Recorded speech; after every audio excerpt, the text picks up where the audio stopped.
welcome back to another video from me, That Running Girl. In today's video I'm going to actually be able to have enough time to talk you through what I want to talk about slowly, because yesterday I recorded this video and my battery on my camera was red when I started recording it, so I thought, oh, that will be okay, I'll just continue recording it and it won't run out. I'll just talk really quick and maybe it would be good because I would be able to be brief and concise and it's all good. But anyway, it lasted like 2 minutes before, and then I didn't even realise and I just kept continuing talking, and then when I went back to the camera it hadn't recorded the video. So I'm pleased to be able to actually record the video properly today.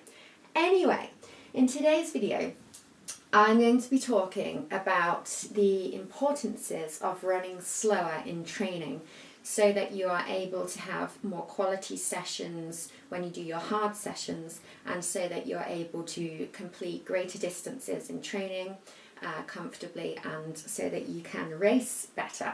Now, this is a bit of a learning curve for me because I don't run too fast in training, but a lot of people do tell me, oh, like you run the same pace all the time in training, you run really fast in training, blah blah blah, you never slow yourself down in training.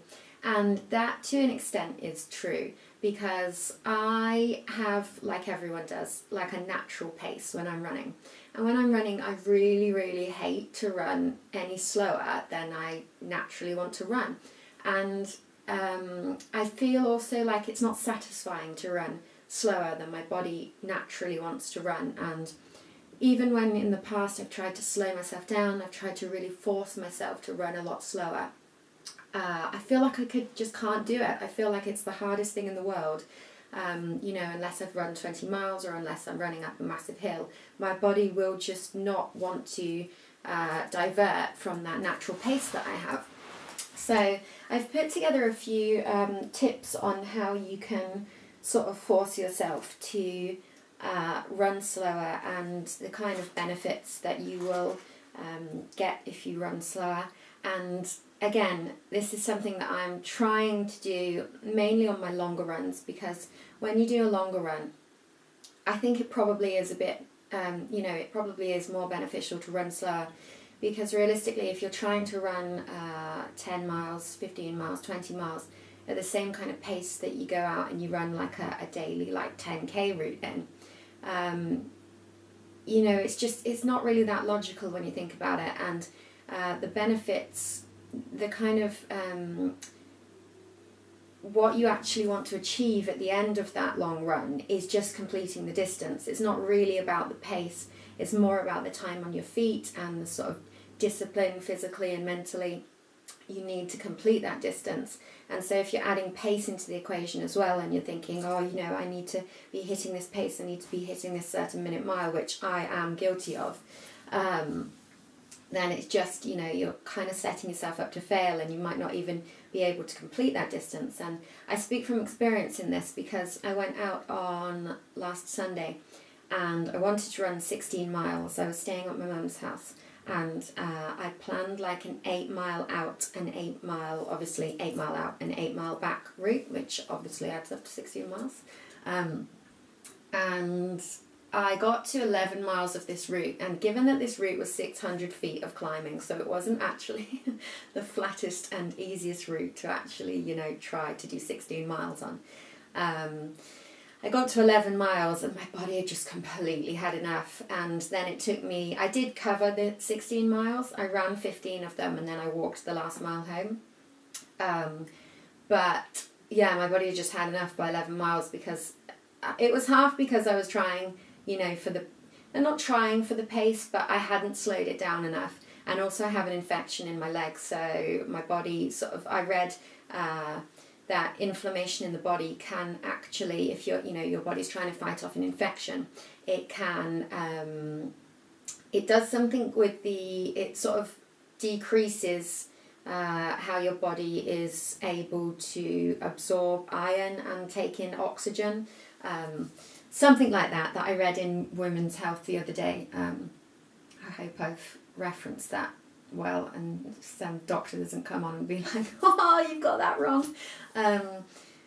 Anyway, what was I saying? I just go off on one all the time on this video, and then I get really annoyed with myself that it's not concise and like easy to follow. But yeah, basically I had an infection in my leg, so that was half the reason that the run went badly as well. But if I had maybe slowed it down a bit, maybe I would have been able to complete the distance a bit better and had a better last long run before my 22nd marathon, which is in 2 weeks. Right, on with the video. I have rambled on for so long. Right, how and why you should run slower. So I've talked about why. Now, how? How do you actually do it? How do you actually force yourself to run slower than you naturally can? Because let's be honest, it's so easy when you're sort of able-bodied and you're not injured and you're in a good space to sort of go out there and just, run like your natural pace. And to run slower, I find it so difficult. So the first thing that I think really helps to run slower is to find a hilly route.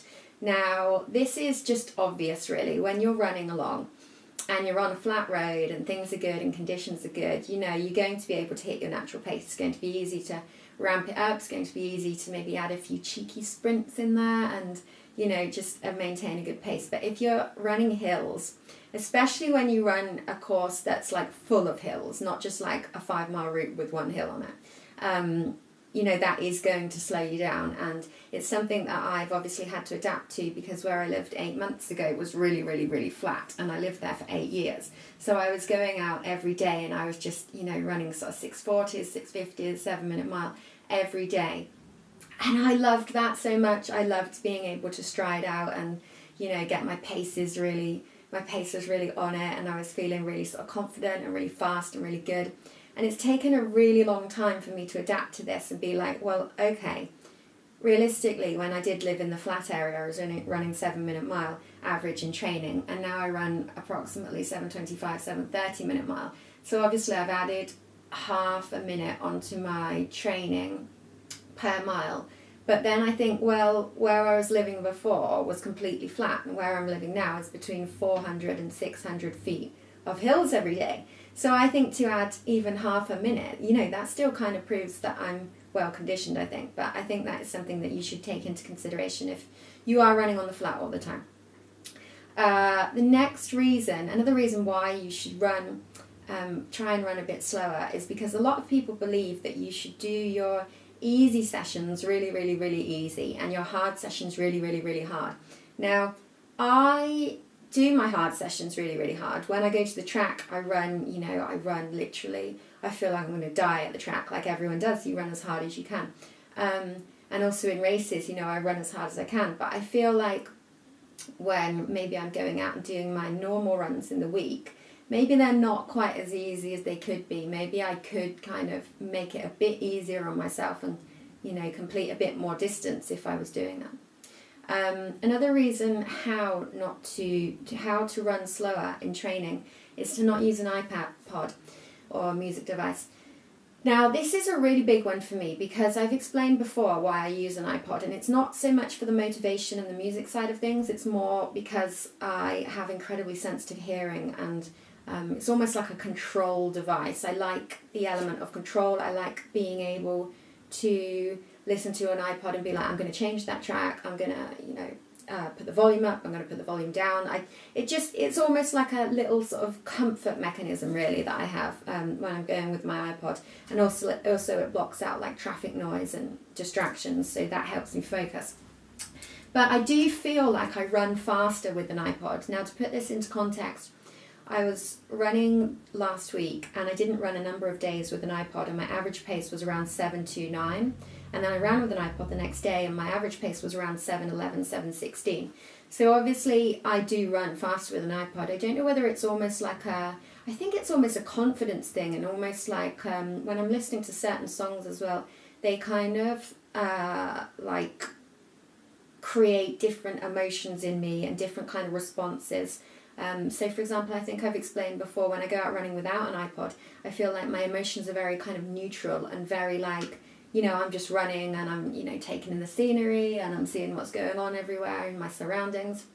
And don't really have a kind of emotional response to things. Whereas when I'm running with an iPod and I'll listen to some song and it'll come on and it'll remind me of like a bad time in my life, or it'll remind me of like someone that I, don't like, and I have like attitude.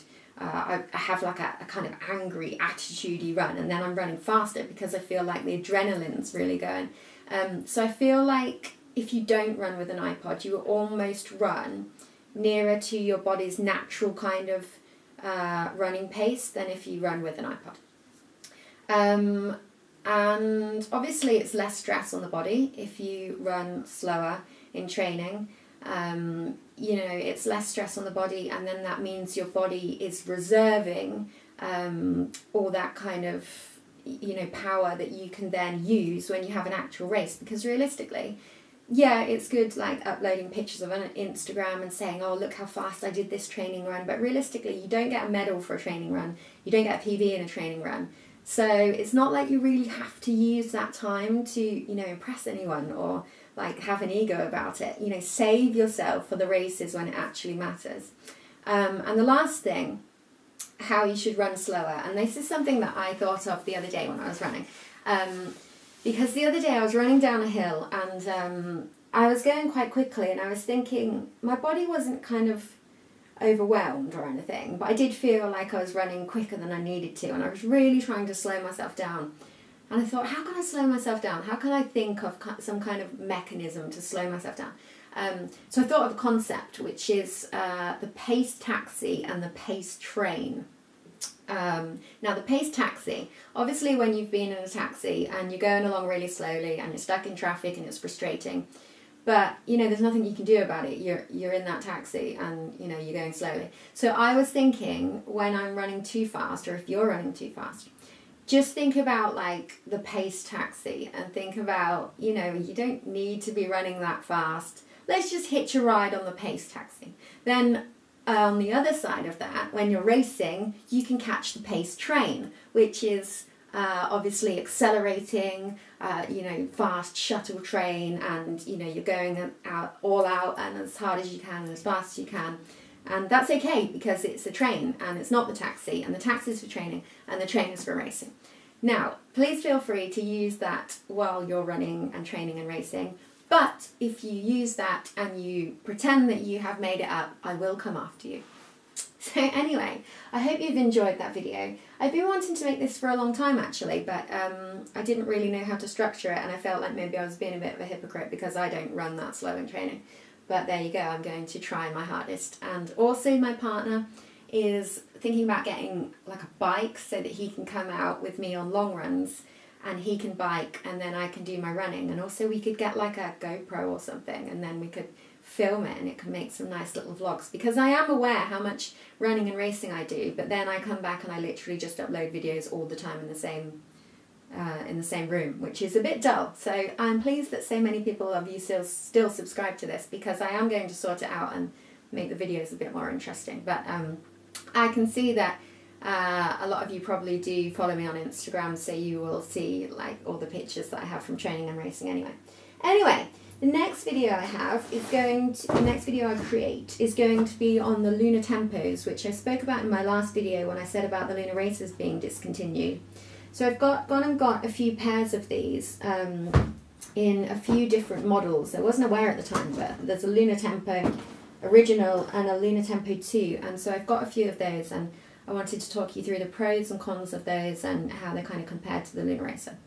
And the response that I got from Nike when I messaged them about the discontinuation of the lunar racer. So keep tuned for that. I have a 4-mile race tonight, which I'm looking forward to, but I'm going to go and put the heating on now because I'm shivering. I've got goosebumps.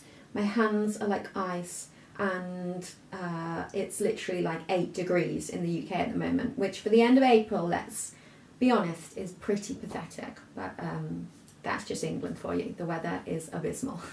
So anyway, thank you for continuing to subscribe. Remember to follow me on Instagram. I will post the link here. And I hope you're all running well. Remember, no excuses. Get out there. You don't have to go fast. You just have to go. And I will see you in my next video. Bye.